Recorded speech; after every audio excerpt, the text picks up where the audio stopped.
Silence! Young man, you're in contempt. Anything but. Your Honor, I am telling the truth. Michael Corinthos was not held out of court so he couldn't testify. He was kept away so he couldn't confess. He wasn't just a witness to Claudia's killing. He actually did it. And everything since that point has been a cover-up, starting with the defendant's plea of self-defense. I can prove it. Your Honor, I'm sorry, but I cannot sit idly by while all the rules of judicial procedure are made a mockery of. Your Honor, for once the prosecution agrees with the defense. This is just a last-minute effort for Detective Falconeri to grandstand. And I promise you, I'll have your badge for it. Well, for telling the truth, I would think you'd be grateful. I saved you the career embarrassment of prosecuting what happens to be an innocent man, at least in this case. You people need a dictionary. Silence means nobody talks but me until I say otherwise. Now, you violate that, you be prepared to make your home in a holding cell for the foreseeable future. Anybody want to call my bluff?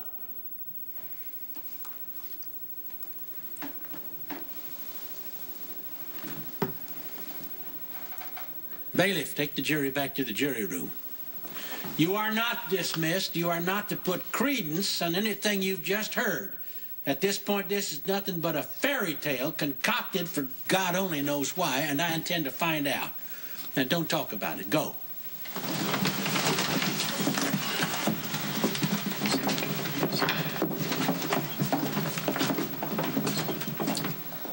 We'll hear objections. Prosecution first. Detective Falconeri is a walking conflict of interest, Your Honor. He's the defendant's son, as evidenced by the fact that he's already lied under oath to this court to protect his father. And talk about fairy tales?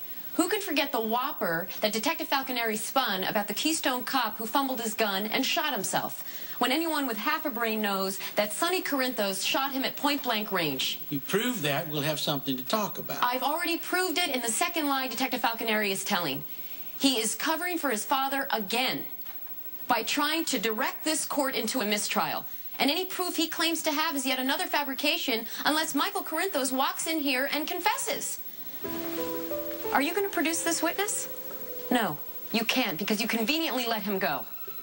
Your Honor, for all we know, the detective and Michael have cooked this whole thing up, and Michael is probably kicked back on some privately owned, mob-financed island, laughing his ass off at the rest of us, scrambling around trying to find justice for Claudia Corinthos, the actual victim here. Detective Falconeri.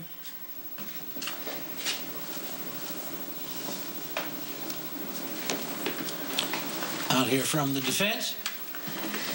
Whatever you have to say, make it count. Your Honor, Michael is deeply troubled, through no fault of his own. He sustained massive brain injury during an assassination attempt against his father and spent the next year in a coma. He underwent neurological surgery to bring him out of that coma, but the procedure had residual effects, and a once bright, sweet, sunny young boy has now been turned into a dark, withdrawn young man. The one thing that hasn't changed is his abiding love for my client. Michael would walk into oncoming traffic for his father. I'm going to interrupt you for a clarification, Miss Miller. Are you objecting to a development that could exonerate your client? My client does not wish to go free at the expense of his son, so his story still stands. Sonny Corinthos killed his wife in defense of Carly and Jocelyn Jacks, and any so-called confession by Michael is well-meaning but misguided 11th hour attempt at a save. I'm sorry, Your Honor, did everyone miss the part where I said I've got proof? You stifle yourself, Detective Falconeri. This is my courtroom. I make the rules. You don't come in here like some wild dog into a henhouse doing and saying whatever you want. Either you abide by my wishes, or I will lock you up and rule any evidence you may offer as fruit of the poisoned tree and toss it. Now, the Honorable Judge Peter Carroll calls you to the stand and admonishes you. This story better damn well be good.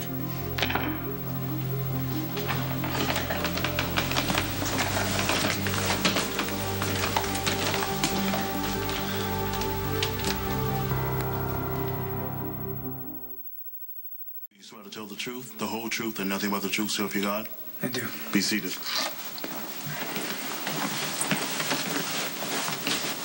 Okay, Detective, you wanted the floor. You got it. Be convincing. Well, believe me, Your Honor, I wouldn't be on the stand exonerating Sonny Corinthos on a whim.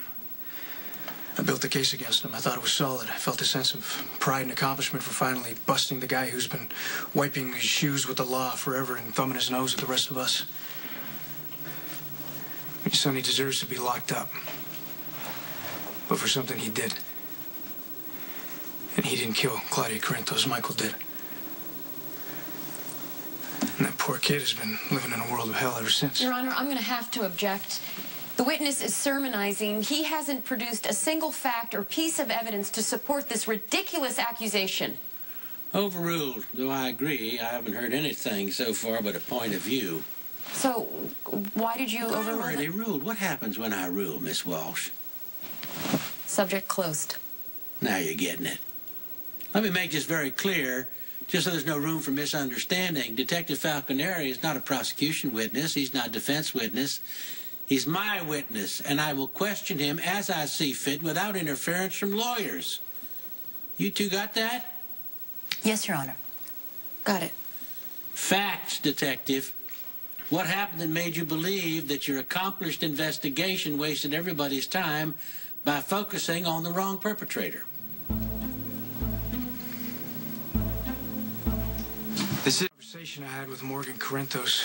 I was able to ascertain that Michael was being hidden at the Copa del Oro Resort in the Caribbean, property owned by the defendant. I went down there to serve Michael a subpoena, still under the impression that he witnessed his stepmother's murder. I confronted Michael that way. He became angry and called me a smug, stupid cop who was basically obsessed with taking his father down. Then he laid it out for me. All the events leading up to Claudia's death. I don't suppose you got this confession on tape. Ms. Walsh, Your Honor, I'm sorry, but to have to listen to this... that just cost you $500. Open that yapper again, you'll spend the night in jail. Go on. To answer the prosecutor's question, no, I did not get the confession on tape. But you mentioned proof. I didn't believe Michael at first. I told him so. He produced a blood-stained shirt from his backpack. Said it was the one he wore the night he killed Claudia and that the blood was hers. I brought Michael back with me, sequestered him, and dropped the shirt off with forensics to be tested. Was it put into evidence? Number 1232 SD in the PCPD evidence locker. Get that shirt over here.